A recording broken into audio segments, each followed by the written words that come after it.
はい、こんにちは。日本語クラスです。ライブです。はい、声が聞こえますか？日本語クラスです。こんにちは。声が聞こえたら、声が聞こえていますと、ライブチャット、はい、をぜひ送ってください。よろしくお願いします。はい。今日は2つ目のライブです。はい。1つ前はニュースについてライブをしました。はい。どうだったでしょうかね。自転車についてのライブをしました。自転車についてのライブ変ですね。ニュースですね。ニュースをお話ししましたね。はい。声聞こえますか？教えてくださいね。で、今はこのライブは私はあんまり勉強みたいなことは話すつもりはなくて、はい、リラックスモードで、はい、皆さんアジアの人はもう寝る時間近いですから、リラックスモードで、ちょっと楽しいかな、いや面白くないなっていう、微妙だなっていうライブをしたいなと思っています。はい、よかったら聞いてください。よろしくお願いします。で、本当にどうですか？聞こえます皆さん。ちょっと今聞いてくれてますね。聞こえてます。ありがとうございます。いえいえ、ウィンさん聞こえます。ありがとうございます。じゃあよかった。はい。あの、今ね、じゃあ始めますね。写真の通り、これはよく私のね、YouTube で、ポッドキャストで、愛の話、ラブについてロマンスについて話すときは、この写真をよく使ってますね。はい、YouTube でよく日本のその恋愛、恋人関係とか結婚とか、そういうのを話しますが、結構皆さん興味があるみたいですね。なんかね、コメント読んでるとそう思います。はい。でもね、恋愛してもうまくいかないで結局離婚っていうねことももちろん日本人も多いですし、はい、前にも話した通り結婚して5年以内に、3人に1人が離婚するっていうデータがありましたよね。それは私の YouTube でお話ししましたけどね。だから結構離婚してるんだなとは思いました、日本人。はい。ね、みんなの国だとどうなんでしょうね。なんか思ったのは本当みんなの国はどうなんだろうっていうのをもっとコメントで聞けたらいいなって思います。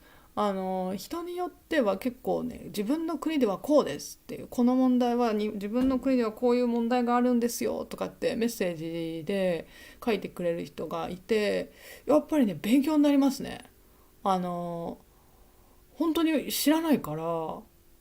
で、何ですか、やっぱりニュースになっててもあの本当のニュースというか、本当にそこに住んでる人にとってのニュースっていうのもやっぱり違うと思うんですね。今日もこれね、自転車のルールができたっていうニュースをお話ししましたけど、今日こっちやりましたよね。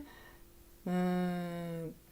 これも本当に今日本で大きなニュースになってます。で、このニュースに関しては本当にもう自転車乗る人ほとんどみんな乗りますからね、生活してたら乗ること多いから、これは本当にみんなにとっても大事だし、あの私にとってもすごく大きなニュースだったので、みんなにもね伝えたいと思って、こんな2回に分けてねわざわざやったんですけどやりすぎだなとは思ったんですけどね。でもやっぱちょっと大事だよなと思ったんで、やりました。はい。うん。でもちろんこういうニュースもあるし、もちろん他にもいっぱい日本にもニュースがあるわけですよ。他のニュースね。で、全部はみんなに紹介できないし、なんだろうな。やっぱり日本でもね、人が殺されたとか、もちろんありますよ。そんなのも結構ありますし、でもそういうのをね、YouTube でみんなにお話ししてもやっぱりちょっとね気持ち悪いっていうか悲しくなるというか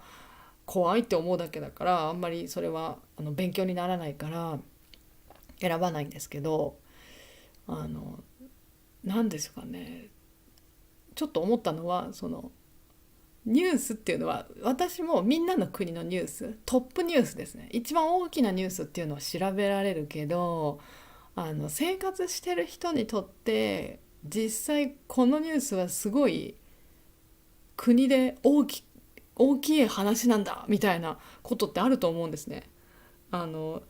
えばなんですけど、日本の場合だったらあのこういう本当に国の法律とかに関係した、これみたいに自転車のね法律ができたっていう新聞に大きく出るっていうようなニュースもあれば、例えばですけど有名な日本人の俳優、ドラマとか映画に出てる人が結婚したとかね、例えば45歳で結婚したとかで、それがそれは法律とかそんな国に関係した大きなニュースじゃないけど、でもそれはその日本人のファンの人にとってはまあ大きなニュースなわけですよ。だからあのありますよ時々、有名な人が結婚しないって言ってたのにしたっていう、しちゃったって、それも何、子供ができたのみたいな、なんかそういうニュースとかだともうすごい日本人騒いだりしますね。うわーって言って、結婚した結婚したって言ってショックって言って、まあ歌手とかだったりすると、その歌手ね歌ってる人のその歌に出てくる場所、歌に出てくる場所にそのファンの人が行って、その結婚したっていうニュースの後ですよ、そこに行ってなんか泣いてるとかそこで写真を撮ってるとか、なんかここの歌のこの「君はなんとか」って言ってる、で君に会いたいとかなんか言ってるのは、この君っていうのはこの結婚した女の子とかとか言って勝手にこう想像して泣くとか、そういうのあります。それは本当の日本人のこの心に響く大きなニュースだと思いますね。でそういうのはなかなか国に住んでないと、その国に住んでないとわからないから、みんなの国でもきっと日本にいる私が知らない、実は今この私の国ではこのニュースが国の中ではすごい大事なんですっていうニュースがあるんじゃないかなって思ってます。だからね、そういうのをね私がこうライブでもこうニュースっていうのをね YouTube でやった時に、ぜひねよかったらコメントで欲しいんですよね。読みたいんですよね。別にこれは自転車のニュース書いたけど、別に皆さんの国で自転車の国のルールがあるとかないとか、それも気になるけど、それだけじゃなくて、いや実は私の国では今こういう何々というニュースがあるんですとか言ってなんか教えてくれたら、すごいなんか面白いなって、知りたいなって思ってます私は。はい。だからね、インターネットに書いてあるニュースが全てじゃないですよね。それだけじゃないですよね。他にも絶対あるんだよなと思って、そういうなんか他の人が知らないようなちょっと面白いニュース教えてくれたら嬉しいなって言ってます。はいね、そうなんです。でなんだろう、今メッセージを今読んでますが、ラディさんが画面が出ないっていうのは何だろうな。大丈夫ですかねラディさん。私の方では多分大丈夫かなと思ってるんですけども、はい、一応確認します。はい、多分大丈夫かな。はい、そうそう、じゃあ続けましょうか。それでそうですね、そう、まずそれがちょっとみんなにお願いできたらなーって実は思ってることの一つ。はい。なんかみんなの国のニュースが知りたい。またはみんなが、あなたが気になってる国のニュースとかあると思うんですよ。他の人はあんまりこれ大事じゃないって言うけど、私はこれ大事だと思ってるんですみたいなニュースがあったら、それもいいですよね。なんでそれ面白いと思ってんのっていうのメッセージで書いてくれたら嬉しいですね。面白いね。知りたい。うん。ですね。まあまずせっかく今日ニュースやったからちょっとそんな話をして、でまああとは今日何話そうと思った時に最近私が作った YouTube をちょっと思い出してみようかなと思って、ちょっと何枚かここに貼りましたけど、あと私からのおすすめ YouTube というか、あと私がこれを作った時のエピソード、裏エピソードっていうんですけど、表には出ない秘密の話みたいな、そんなすごいことないですけどね、なんか話せたらいいかなと思ってちょっと貼りますね。えっと私の YouTube はどれも自分が、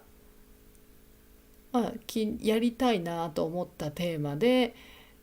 お話を作っているんですけど、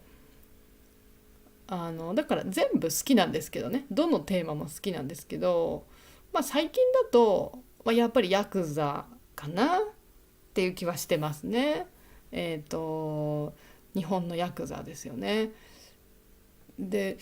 こうヤクザみたいな人ってやっぱりイタリアのマフィアにはいるけど、あと多分韓国にもちょっとヤクザっぽい人がいて、あとはどうなんでしょうね。みんなの国でもいますよね、多分ヤクザっぽい人ってね。なんかそういうのもね教えてほしいなと思いますね。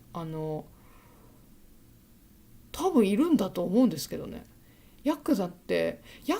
何っていうのはまず分かんない人はこっちのヤクザも頑張ってますっていうもう意味が分かんないこのサムネイルがあるんで、こっち見てもらえばヤクザとは何だっていうのは分かるんですけど、ヤクザの世界ってなんか私はちょっとコメディみたいに面白く話したりしてるけど、実際はあの本当に会社みたいで結構大変なんじゃないかなとは思ってます。あの上司部下、上の人と下の人の関係はすごくしっかりしているみたいだし、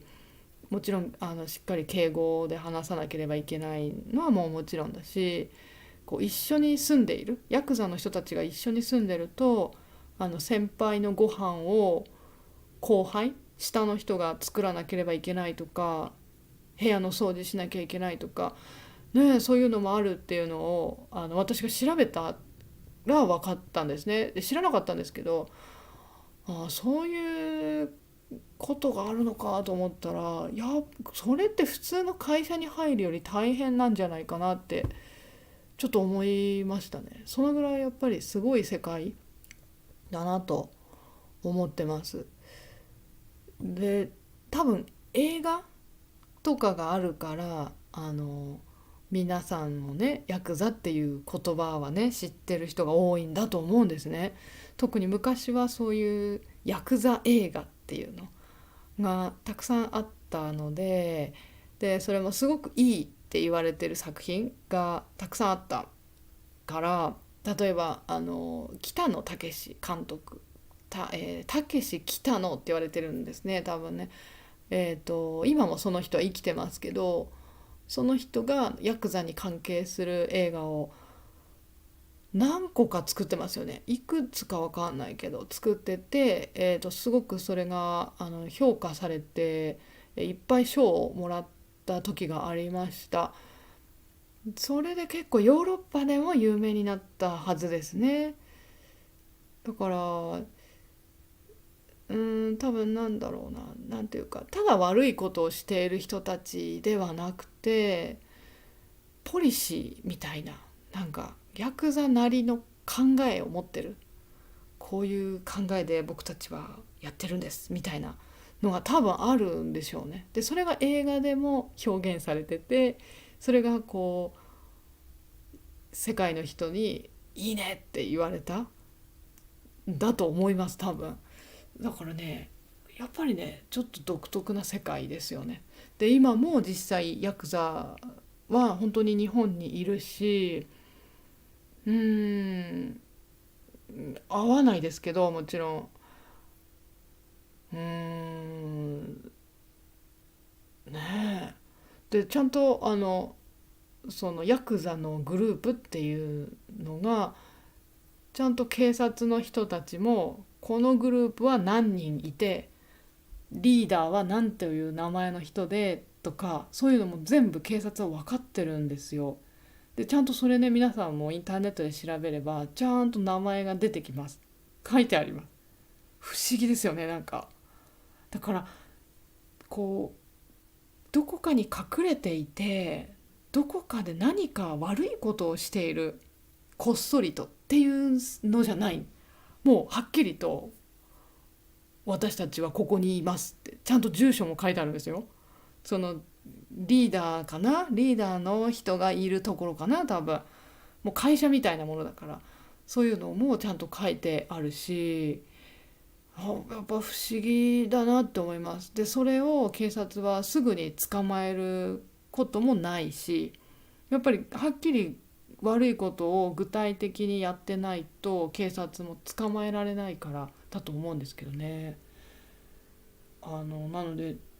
すごい不思議だなと思いました。でも聞いた話だとヤクザと警察はやっぱりつながってる。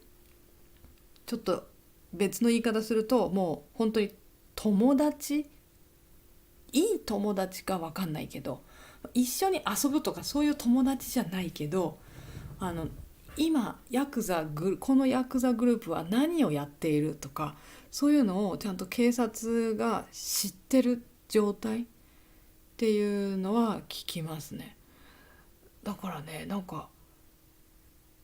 不思議ですよね。だから普通に警察が話しに行くこともあるみたいです。ヤクザのところにね。だからね、なんともね、そこにはこう何かルールがあるんでしょうね。不思議だなと思います。それでやっぱりこの YouTube 作るためにいろいろ私も調べていて、実際本当にヤクザだった人が捕まって、警察に入っている刑務所ってとこなんですけど、刑務所に入っていて、あのあるヤクザグループのリーダーが刑務所にいた。刑務所っていうのはその悪いことして捕まった人が一緒に生活する場所です。人によってそこに1年いなければいけないとか3年とか、人によってはもう死ぬまでずっとそこにいなければいけないとか、いろいろありますね。それが刑務所ってとこなんですね。でそこであのそのリーダーを見た、あるヤクザグループのリーダーを見た時に、もうやっぱり普通の人じゃない、この何も話さないし何も悪いことをそこではしてないんですけど、もうオーラ、雰囲気がもうやっぱりすごい、もう簡単に言うとすごくかっこよく見えたっていうのを読んだことがあります。だからそういうのをこう男の中の男っていうんですけど、もう男の人でもうわーすごいな、かっこいいって思ってしまうような男の人がやっぱりヤクザのリーダーだったりするみたいですね。やっぱりこういうなんかすごい男の人だからみんながついていく、っていう風にやっぱり読みました。ね、でヤクザの世界だと何回も捕まった方があの刑務所から出た後にすごい「お前はよくやった」って「お前は素晴らしい」っていう風にすごく褒められるらしいんですね。だから捕まっ警察に捕まる数が多ければ多いほどすごくヤクザの世界では評価されるという、普通の世界とは反対なんですけど、そういう世界なんですよね。だから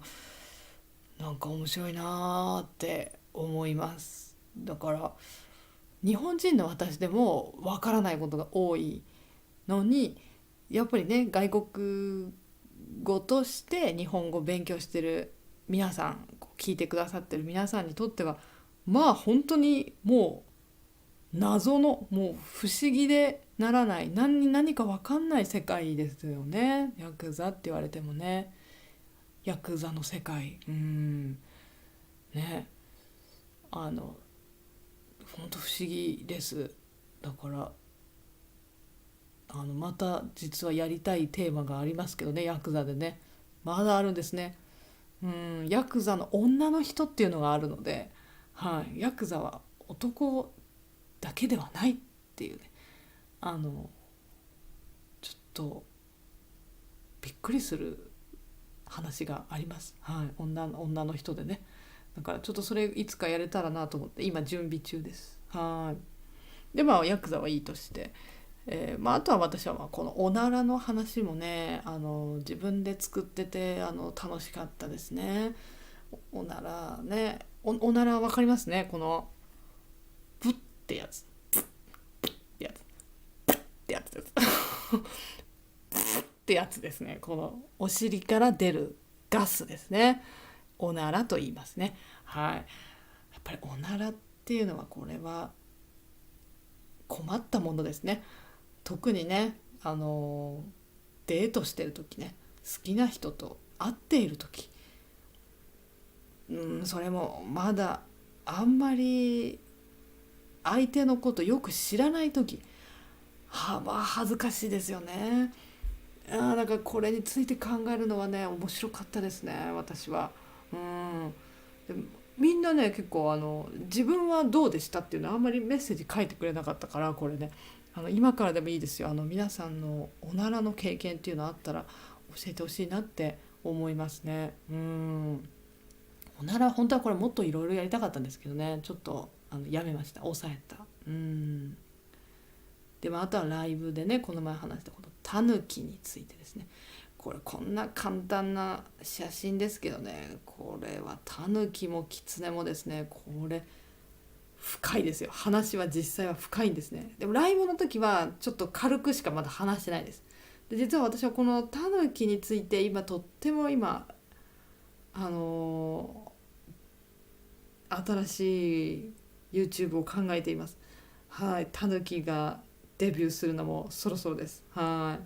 そうそうそう。でみんなに、そうね、みんなもぜひ自分の国でどういう動物があの嫌われてるとか、どういう動物は良くないって思われてるとかあると思うんですよ。なんか猫とかもありません？猫って日本だと別にあのそんなに悪いイメージないんですけど、確かに人のことを猫っぽい人とか犬犬っぽい人とかこう分けたりするのはあるんですけど、猫の方が、自分が好きな人しか友達にならないとか、そういうのが猫で、犬のタイプ、犬っぽいねって言われたら、犬はこう誰でも仲良くする。犬ってこう、特に日本の犬はそうなんですけど、こう散歩してるとこう誰でも会った人にこう誰でもこう嬉しそうにするんですね。でだから人も犬っぽいって言われたら誰とでも話す、誰とでも仲良くなるっていうようなイメージ。で猫はそうじゃない。猫は自分が好きな人だけと話すとか、そういうのなんですけど、そういうイメージなんですけど、あのなんか猫は国によってはちょっと汚い動物だみたいな、あんまりいいイメージ持ってないのかなこの国はっていうのは、ちょっと私も行った国でちょっとありましたけど、はっきりよく分かんないんですけどね。だからなんか教えてほしいんですよね。そういうのってなかなか調べられないし、すごい面白い、知りたいですね。だから猫犬このタヌキキツネだけじゃなくて他の何でもいいですよ。自分の国ではこの動物は何々という動物はいいイメージがあります、それか悪いイメージがありますとかあったら教えてほしいです。はい、今からでもぜひちょっと聞かせてほしいなって思います。はい。で、そうですね、この4つは私今最近でお気に入りですね。であとこっちちょっと最後にお伝えすると、これちょっと前の YouTube ポッドキャストです全部なんですが、これは人によってはまだ聞いてないって人いると思うんですけど、私これも3つとも大好きなんですね。自分で言ってごめんなさいなんですけど、あのすごい作っててワクワクしたっていうか、やっぱりあのすぐ簡単じゃないけど、そんなに時間かからずできるポッドキャストもあるし、よく考えないとできないポッドキャストもあるんですね。やっぱりそうです。皆さんもね、自分でポッドキャスト作ったら分かります。どうやったら人は自分の話を分かってくれるんだろうっていうのを考えるのはね、結構面白いですよ。そうで、特にこの3つはですね、私はね、あのよく考えた。よく考えたし、考えてる時がとっても楽しかった。で、ものによってはね、考えてる時が全然楽しくない時がある。楽しくないっていうかちょっと辛い。ちょっといっぱい調べないと分かんないとか、なんか例えばデータがありすぎて分かんない、どれが正しいんだろうとか、そういうのもあったりするし、ただこの3つはですね、もうほとんどもう私の頭の中で考えたようなものなので、これは違うんですけど、この2つは特に私の頭で考えた、もうどこにもない、インターネットにはどこにもない、書いてないっていう、特別ですね。私の中では特別なものなので、よかったら聞いてみてほしいなと思います。はい。特に最近ね、私の YouTube 見つけてくれた人はですね、そうそう、もう意味が分かんないです。もうこの初めからね、もしあなたがこれだったらって何の話って感じじゃないですか。これって何って、ね、これってこの箸を置くものなんですけど、どういう意味って思いますよね。頭おかしいですかって思うと思うんですけど、ちょっと頭おかしいかもしれないです本当に。ただみんな今人、私も今人ですけど、で女ですけど、でももしかしたら今生きてる前は犬だったかもしれないし、猫だったかもしれないし、いや動物じゃなくてもしかして物だったかもしれないし、でもしね、この箸を置くこれだったらどうなるんだろうっていうのを私はすごい考えたんですね。でもみんなに話そうかやめようか何回も考えたけど、やっぱり話すことにした。そうで、それがこれですね。でこれ大丈夫かなって思ったんですけど、その時聞いてくれた人は結構みんなあのポジティブに聞いてくれて、あのなんか笑ってくれたみたいなので、まだ聞いてない人は聞くと多分笑える。はい。で、こっちも日本語ちゃんと分かる人というか、今チャットで今ライブ聞いてるような人は大丈夫です。分かります。はい。愛の言葉ですね。日本人はどうやって好きですっていうか、日本人は愛してるって言わないっていうのをね、皆さんにも話しました。それは YouTube ライブで昔話しました。昔って言っても3ヶ月前ぐらいかな。愛してるって I love you は日本人言わないね。で皆さんの国でも結構言わないんですよね。で他の言い方、どうやって日本人はこう好きですっていうのを言うのか伝えるのかっていうのですね。やっぱり言わないと分かんないです。日本人だって分かんないです。はっきり I love you は言えないけど、なんか別の言葉で言わないと気がつかないです。私のこと好きだったのってね、分かんないから、それをどうやって言えばいいかっていうのをこれをねやりました。よかったら聞いてください。はい。これもまあ笑えると思いますは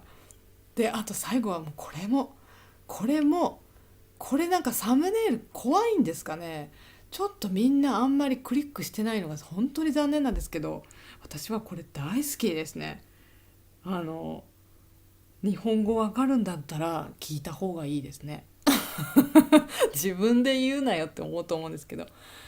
これはもう違う世界に行けます皆さん。はい。これはもう私じゃないです。もう話してる人が。なのでもう言ってください皆さん。もうもしあなたがここに行ったらって書いてあります。もうスナック純子という、なんだこれはってね、分かんないでしょ。いいんです、分かんなくていいんです。見れば分かります。はい。この世界に行けますので、これもちゃんと日本語も今聞いて分かる人、今の私の話分かる人だったら大丈夫、分かりますので、ぜひですね行ってほしいねこの世界。このサムネイル黒くて怖いのかなって、どうしよう変えた方がいいかなとも思ってますけどね。ぜひおすすめです私はもう一回やりたい。でもいつも私 YouTube はあのレコーディング音を取る時1回しかしないんですね。あ、ダメだ、間違えた、失敗したと言ってもう一回やろうとかないです。もうそのまま言っちゃいます。失敗っていうか、なんか言葉間違えちゃったとかでもどんどんそのまま止めないし、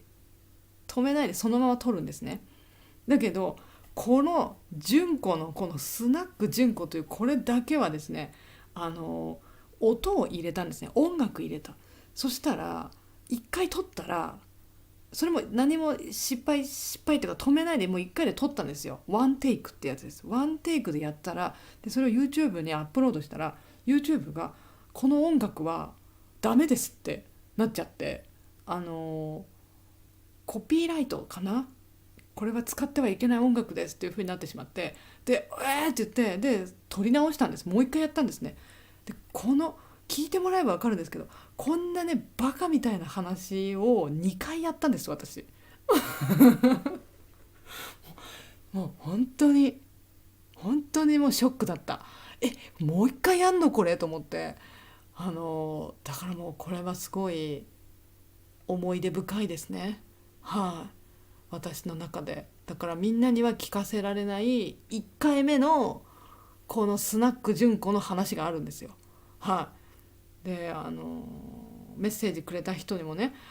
私もスナック純子に行ってみたいですとか、スナック純子もう一回聞きたいですとか書いてくれてる人いて、本当にもう1回目に撮ったYouTube を本当に聞かせてあげた。でも YouTube がダメって言うからもうアップロードできないんですけどね。だからね、そういうちょっとしたエピソードはありますねこれね。でこれね本当に聞いてほしい。本当にって思うと思うで私もこれみんなが聞いてもっと聞きたいって言ってくれればこのパート2をやりたいんですけどね。できれば私この話大好きだから、そうと思ってます。だから皆さんのこれは本当に応援が必要、みんなのサポートが必要です。これに関しては本当にと思ってます。はい。だから今日は初めてみんなにお願いしました。はい。ねえ。で、結局私ばっかり喋ってしまいましたけど、皆さん辛抱強く聞いてくださってありがとうございます。どうかな、みんなもう眠いからメッセージ送りたくないですねですね。いいですいいです。ぜひ明日とかでも、このライブ終わった後でもメッセージで思ったことをぜひ送ってくれればいいなって思います。はい。なんでしょうね、なんか変だけど、ちょっと変な話だけど、みんなも一回でいいからポッドキャストを自分で作ってみるっていうのを一回やってみるとね、いい気がしますね。なんかね、なんでしょうね。でそれもただ自分が聞くためだけじゃなくて、それは皆さんは日本語でやらなくていいです。自分の国の言葉でやればいいんです。うん。で人はどういうふうに話したら聞いてくれるのかなみたいなのをちょっとなんかね考えながらやってみると、結構ね他の人のポッドキャストを見る時の見方が変わる。はい、変わってきます。もちろん私もYouTube を作っているっていう立場で、なんだろうな、時々他の人のをどんなものかなっていうのを時々見せてもらう時あるんですけど、 YouTube でね、やっぱり自分がやり始める前、自分もポッドキャスト作り始める前とその後自分がやってる今とだとやっぱり物の見方が変わるから、この人は本当になんかすごい、これは大変な編集エディットをしてるなとかもそうだし、この説明の仕方はすごく分かりやすいなとか思ったり、なんかいろいろあります、思ったりします。なんかね、だからね、それはね結構面白いなと思います。自分が作る作らないというか、YouTube をやるやらないは別としても、なんか結構見方が変わるし、あとは私は自分の母国語、自分の国の言葉で話してますけど、やっぱり自分でも自分の声を聞くと、自分の声をちゃんと聞くので、こういう声なんだとかびっくりするし、そういう時あるし、あとはこのなんですかね、こう話し方の癖、こういうふうによく私は言ってるなって、よく言ってしまうなって、これよくないなとか、そういうのもわかるし、うん、結構いろんな発見がありますね。うん、でも私の場合は何もこうスクリプト、何か書いたメモとかがない状態でいつも話してるので、あのやっぱりより自然ですよね。いつも私はこうやって話してるんだと思います。特に授業の時は。生活になるともっと砕けたっていう、もっと壊れた日本語っていうか、文法とかももっとぐちゃぐちゃになっちゃう。それどの日本人もみんなそうですけどね、そういう風になるけど、注意して話してもこのぐらいの程度なんですよね。だから結構ね、それはね自分をチェックするっていうのでも、声をレコーディングしてみるっていうのは結構面白い、勉強になります。はい。で反対にこうすごい分かりやすく話してる人を見つけた時はって、こうやって話せばいいんだとか思うし、その逆もありますよね。この人の話はなんか分かんないっていう時とかは、じゃあなんで分かりにくいんだろうとか、こう分析っていうんですけど、こう頭の中で考えてみるっていうのもそれはそれで勉強になるし、あと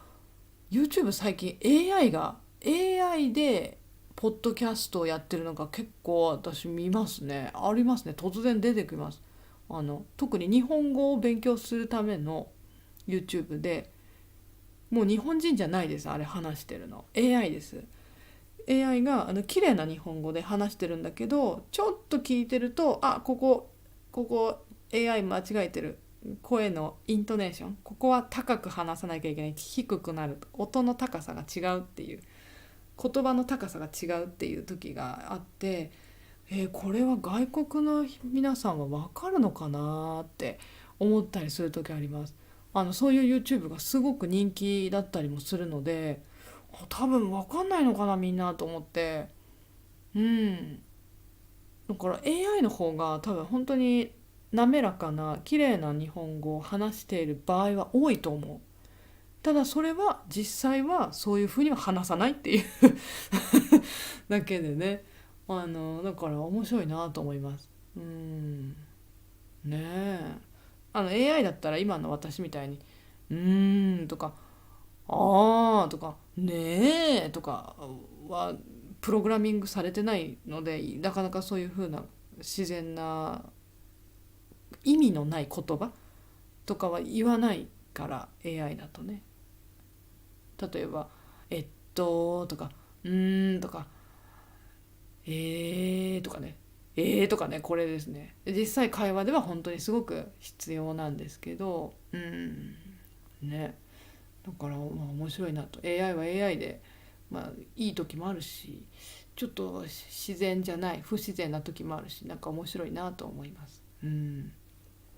ただ戻ると、皆さんもちょっと自分の声を話してるのを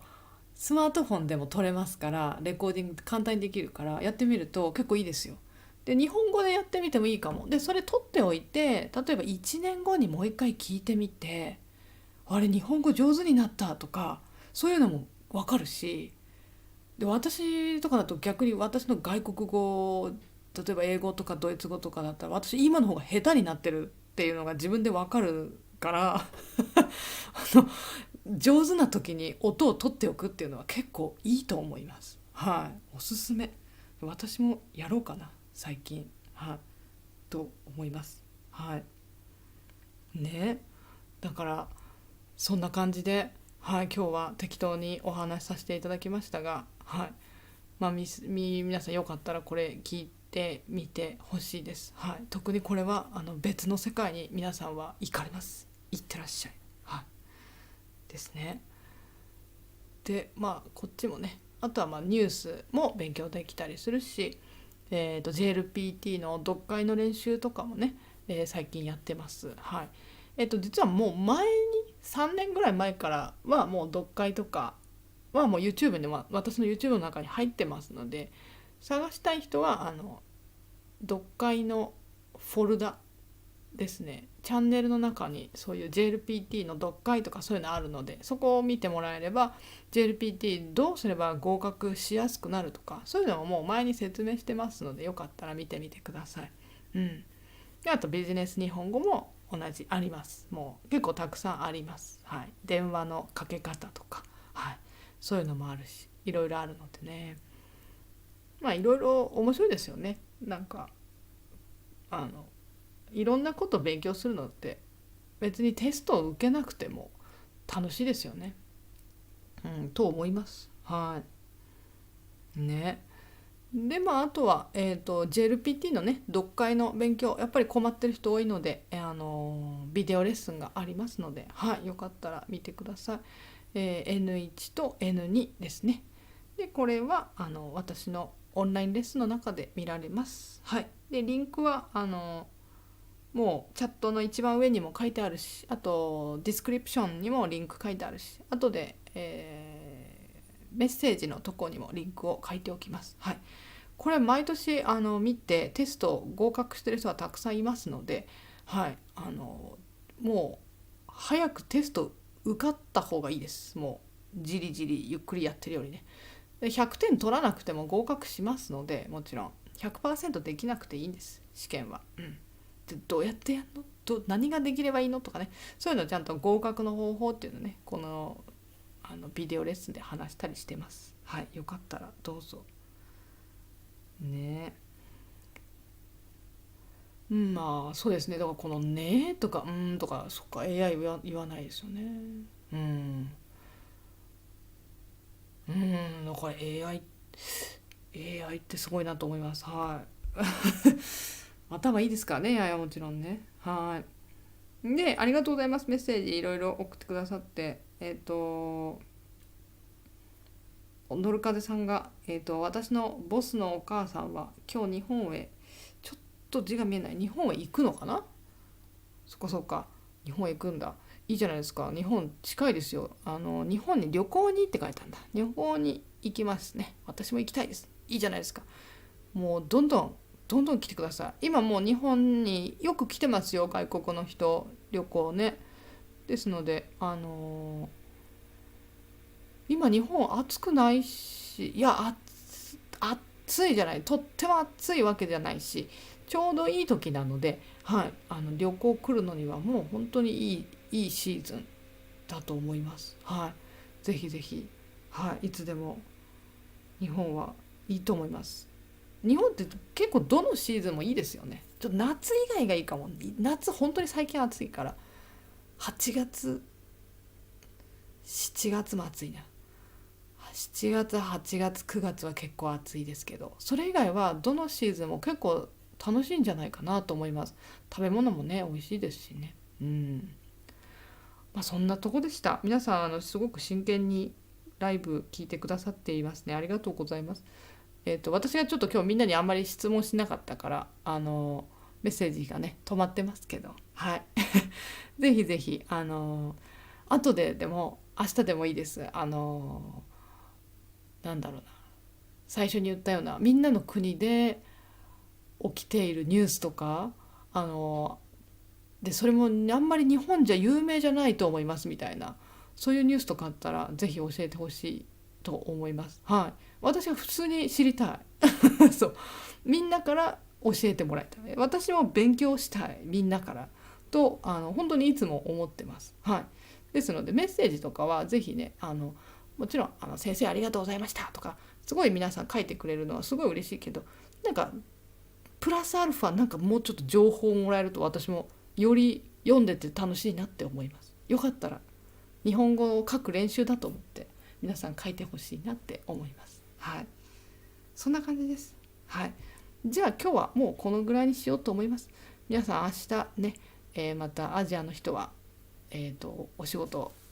ありますので、はい、頑張ってくださいね。ということで良い日曜日、